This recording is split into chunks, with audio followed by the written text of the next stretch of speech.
Assalamualaikum warahmatullahi wabarakatuh.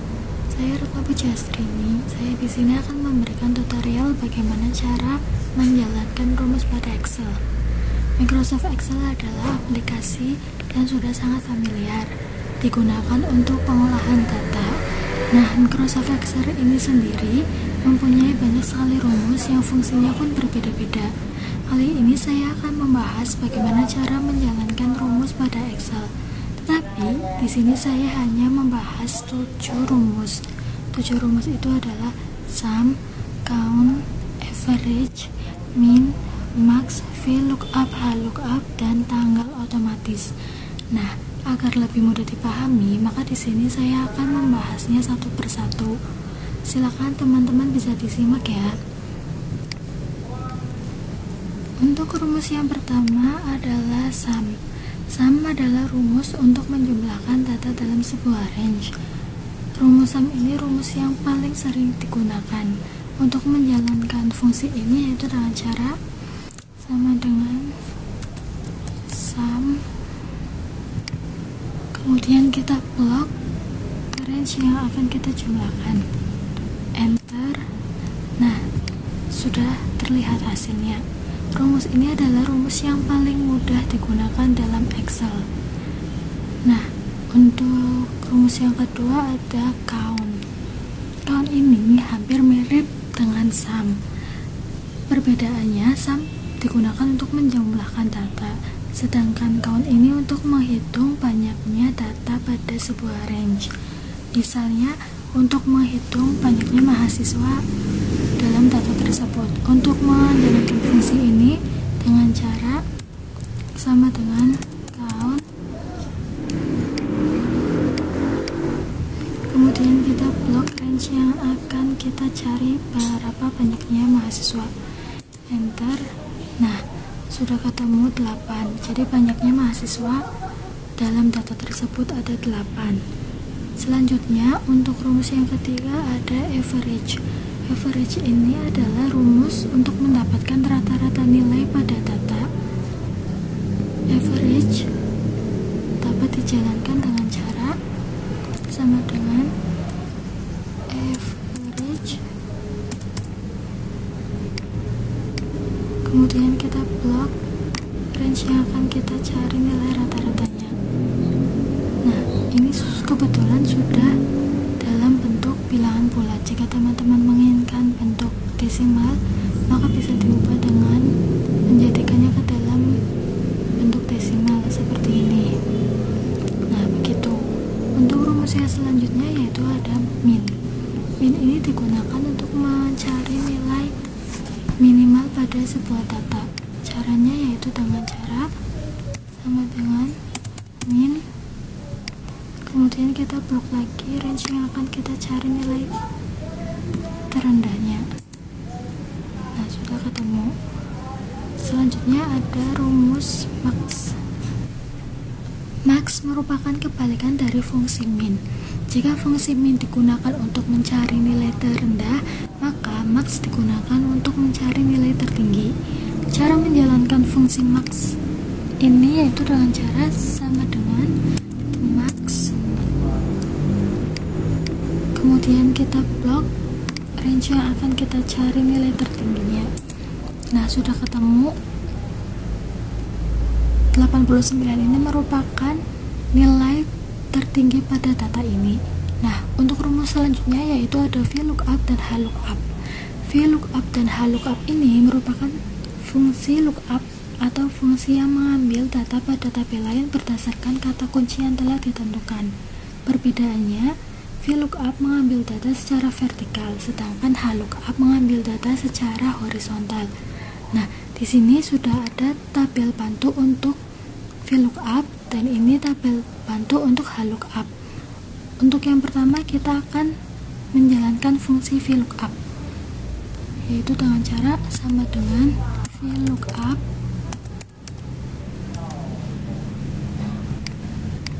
kemudian kita klik selnya, titik koma, blok tabel bantu yang akan kita gunakan.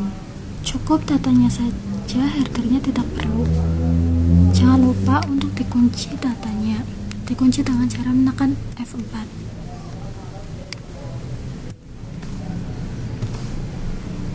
Kemudian titik koma. Setelah itu kita masukkan kolom keberapa. Nah, di sini kita akan mencari nama barang. Nama barang itu terletak pada kolom kedua, maka di sini kita ketikkan 2, kemudian false. Enter. Nah, sudah. Untuk harga pun sama. Caranya yaitu dengan cara sama dengan VLOOKUP, klik sel, titik koma, kita blok lagi, kemudian kita kunci,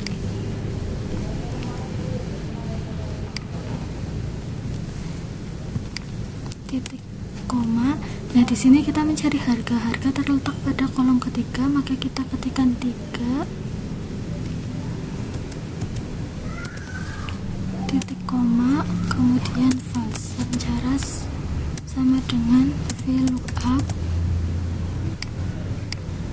kemudian klik sel, titik koma, kita blok lagi datanya, jangan lupa untuk dikunci.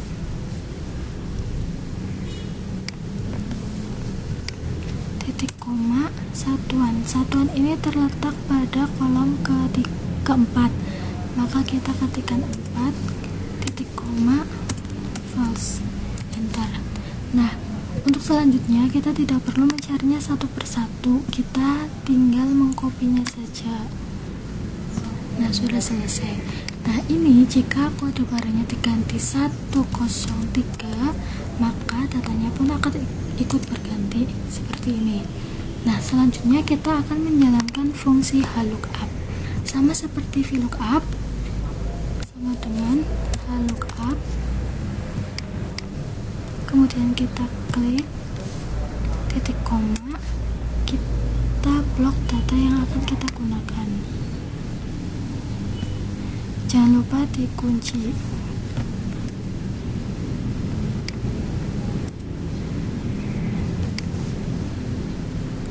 Titik koma. Nah, untuk HLOOKUP kita menggunakan baris. Nah, pada nama terletak pada baris kedua, maka kita ketikkan 2, kemudian titik koma, false. Enter. Untuk harga sama, HLOOKUP, titik koma, kita blok datanya lagi, kunci,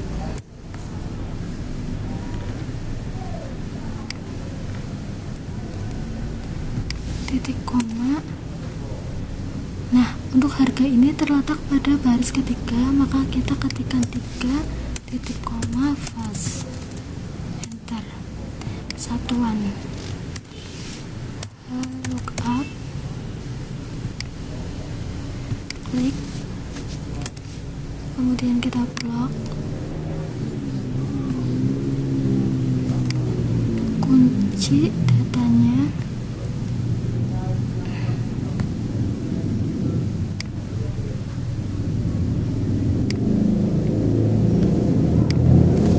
titik koma.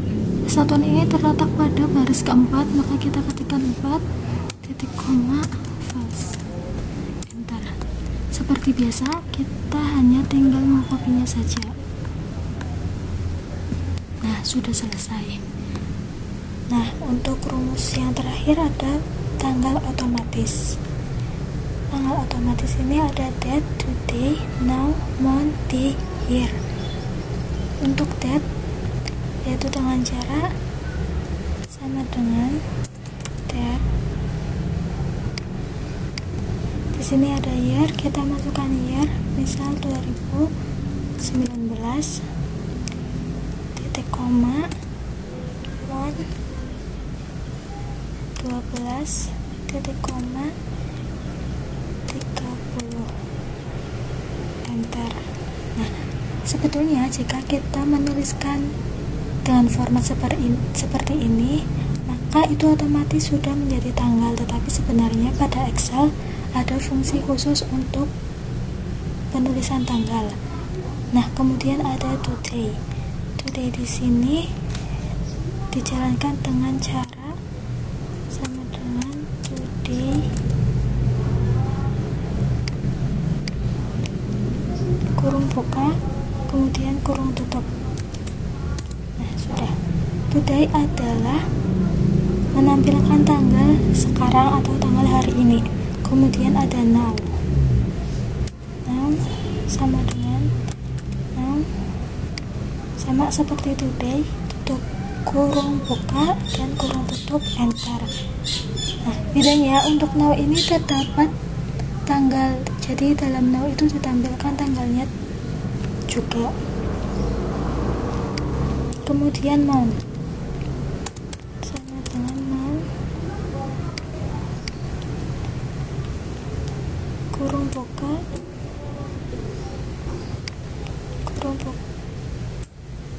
kemudian kita, semisal saya di sini ingin mengambil data pada date, maka kita klik cell date kemudian enter.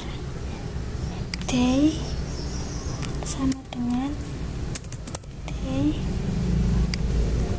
kemudian kita pilih sel yang akan kita gunakan, misal pada sel today begini. Nah, untuk year sama dengan year kurung buka kemudian kita klik sel yang akan kita gunakan, misal pada sel today. Nah, gitu. Nah, teman-teman, itulah 7 fungsi rumus Excel yang dapat saya sampaikan. Semoga bisa bermanfaat untuk teman-teman. Apabila dalam penyampaian video ada kata-kata yang kurang berkenan, saya mohon maaf. Wassalamualaikum warahmatullahi wabarakatuh.